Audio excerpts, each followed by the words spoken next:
আপনার নাম কি, বয়স কত? নাম আবুল, বয়স 21। আব্বার নাম কি? আব্বার নাম কেন? না থাক, দুইটা জার্সির মিশ্রণ দেখে মনে হচ্ছে বাপের সংখ্যা অনেক। আপনার কি সমস্যা বলুন। ডাক্তার সাহেব, আমার চুলকানি রোগ ভালো হচ্ছে না। কোথায় চুলকায়? বেশি চুলকায় গুয়ার মধ্যে এবং গুয়ার আশেপাশে। তাইলে আপনি এই কোপেজিল মলমটি নিন, দিনে 7 বার এবং রাতে 7 বার পাচায় লাগিয়ে রাখবেন, দেখবেন দ্রুত সেরে গেছে। ঠিক আছে ডাক্তার সাহেব, আজ তাইলে আসি। হ্যাঁ, আসুন।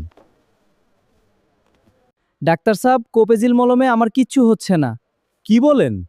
আচ্ছা, আপনি তাহলে এই মিস্ট্রাজিল মলমটা ব্যবহার করে দেখতে পারেন। আচ্ছা ডাক্তার সাহেব।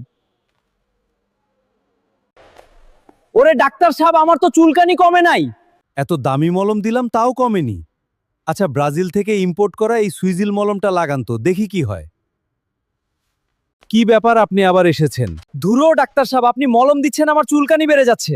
আচ্ছা, তাহলে এই ইঞ্জিল মলম লাগান, এটাতে কাজ না হলে ইনজেকশন দিতে হবে। ইনজেকশন? না না, এটা লাগাই দেখি। আপনার কোনো মলমেই আমার চুলকানি ভালো হলো না। বিষয়টি আসলেই অনেক জটিল মনে হচ্ছে। আচ্ছা, আপনি পাছা বের করেন, ইনজেকশন দিতে হবে। এবার কি চুলকানি কমবে ডাক্তার সাহেব? এটা হচ্ছে স্পেনজিল বুস্টার ডোজ। এবার যদি না কমে, মৃত্যুর আগ পর্যন্ত এই চুলকানি ভালো হবে না। একটু সহ্য করো, ইনজেকশন দিই। বাবারে, ও ডাক্তার সাহেব কি দিলেন, এত ব্যথা কেন? এটা এমনই হয়, একটু পরে ঠিক হয়ে যাবে। ও ডাক্তার সাহেব কি দিলেন, এত ব্যথা কেন? আমার বাঁচাও, ও